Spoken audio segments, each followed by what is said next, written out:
Chapter 42. Past is Past. Cloudsdale. The party cannon erupted in a fountain of confetti, the multicolor avalanche of papers covering just about every surface within the home of Little Wing and Misty Gust.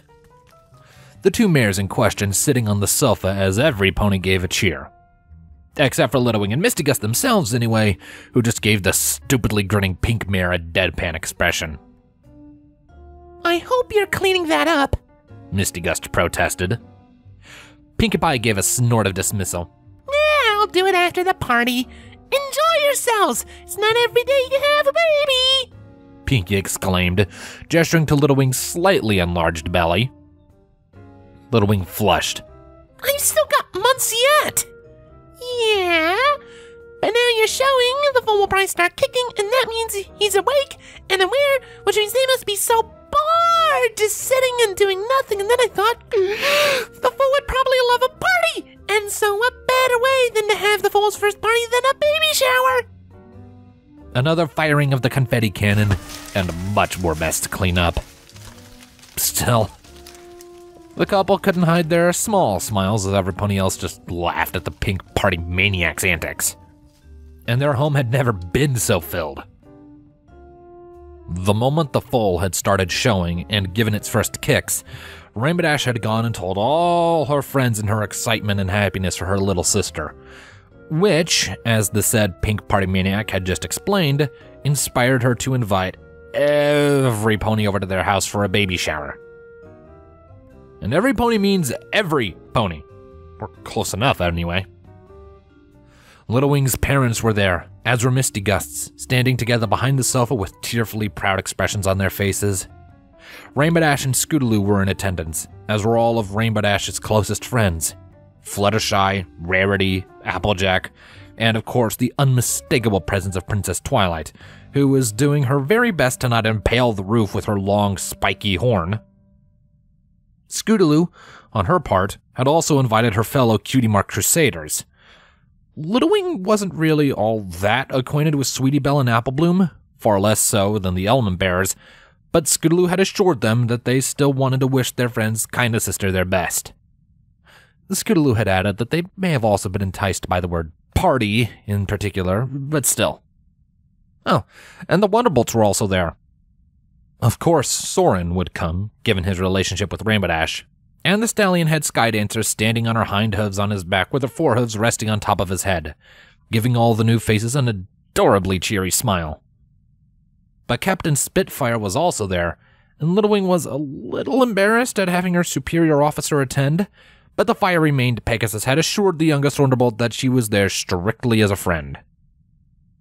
And then there was Silverbreeze. He had come alone to offer his own congratulations to his friends, and he had awkwardly accepted a few himself, considering it was his donation that had resulted in all of what now transpired. And despite his awkwardness, he was not doing a good job to hide his own excitement at the prospect of being a father. In all, the living room was packed as tightly as a can of sardines. All right, Pinks, try not to give the foal a heart attack or something, Rainbow Dash said as she nudged Pinkie away to one side. And, breathe. That'd be a good thing, too. So, how are you feeling? Princess Twilight Sparkle asked. I've studied the subject of reproduction since I've yet to experience the matter myself. Shining Armor's also told me of the intense irritability Kaden suffered during the Princess! Little Wing interrupted the alicorn. I'm fine. Really? Please stop. Misty Gust giggled. Irritable. Definitely. Little Wing puffed up her cheeks. Misty? Another round of laughter, much to Little Wing's expense, though the princess only offered an apologetic smile.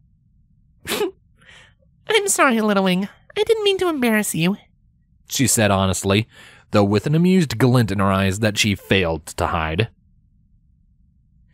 If you say you're fine, then you're fine. Of course, Princess, Wild Ace remarked, patting Misty on the head. We have our daughter looking after her after all. I think you'll find that Little Wing is more than capable of looking after herself, Bohothoof challenged.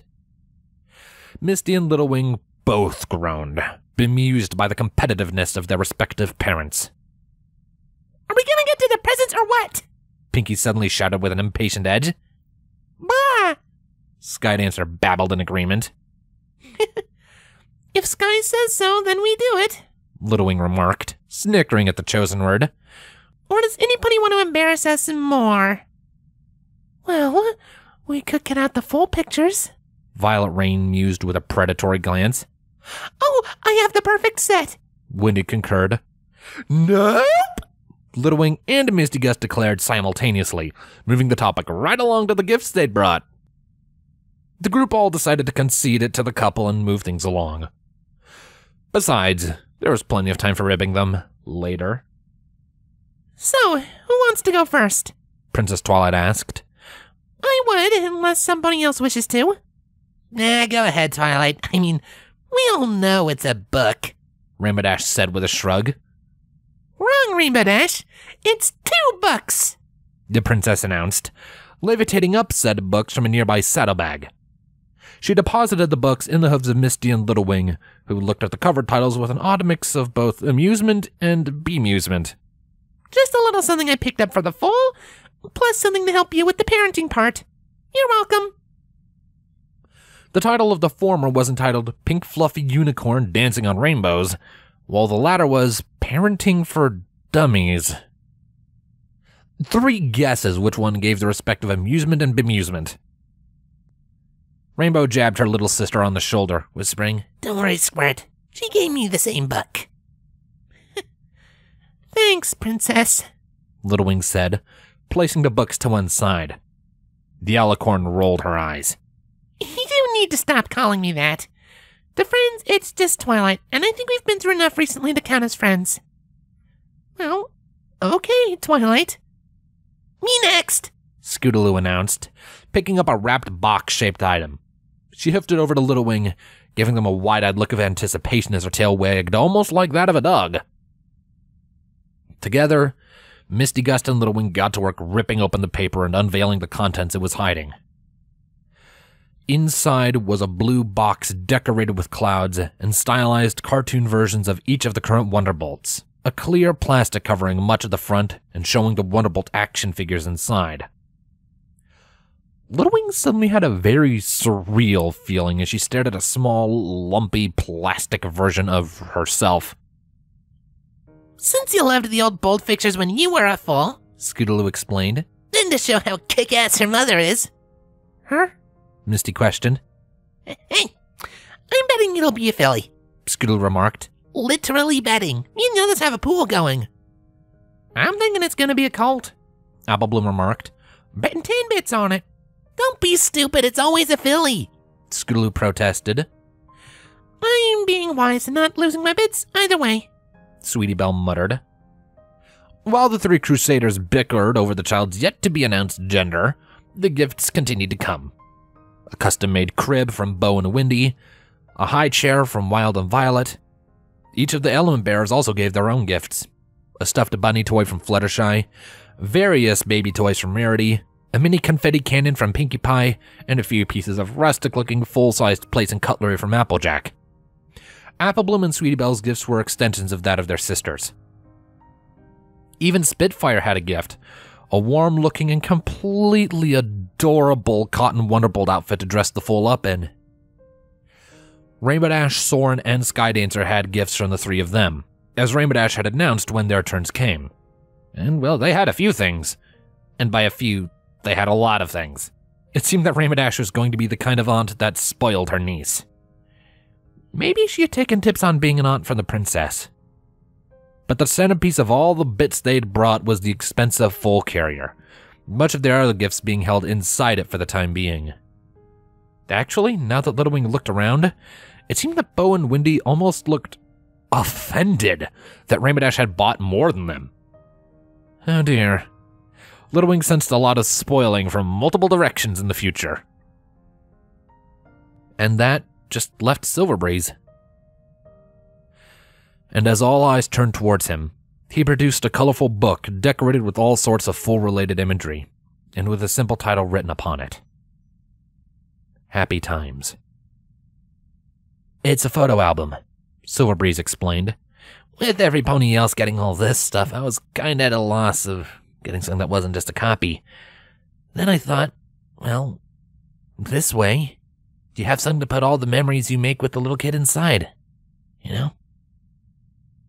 Little Wing and Misty Gus shared a look and a smile, placing the gift to one side before turning back to Silver again. We have a gift for you, too, Little Wing announced. Since this is your party as much as ours, really. Misty concurred. Silverbreeze blinked. Really? They both nodded, and Misty Gus got it from her seat and retrieved something.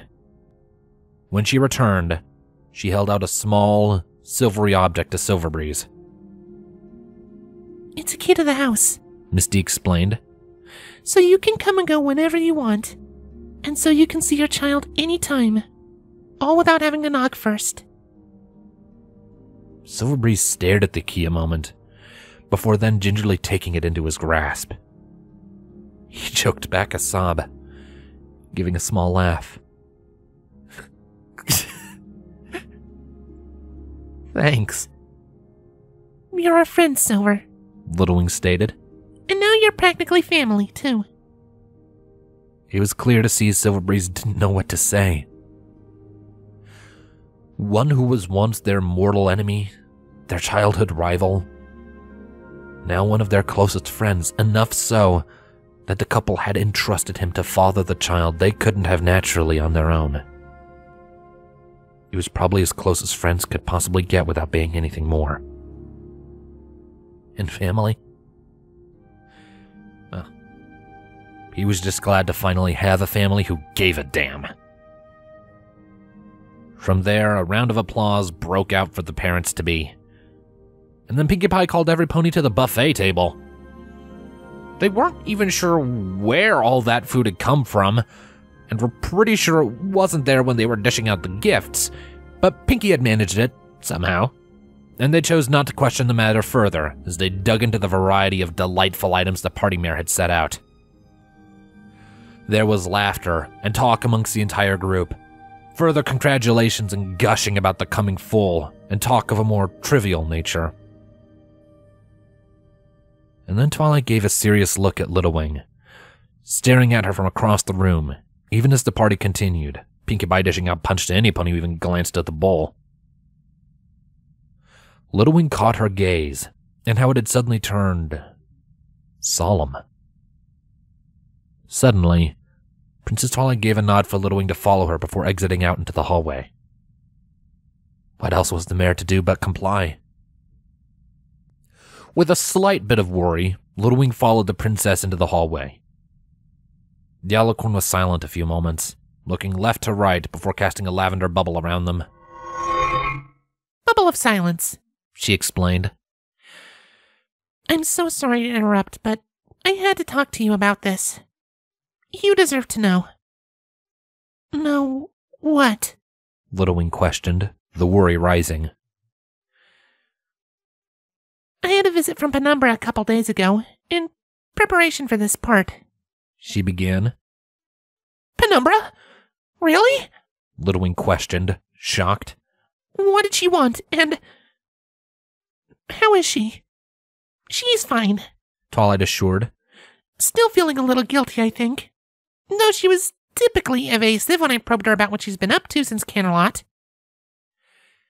And her magic? I think it's pretty much the same as the last time we saw her. Twilight responded. She indicated as much. She told me about your parents, too. Your human parents, I mean. Little Wing froze. Yeah. And apparently this is something she's known since before your last resurrection. Twilight continued.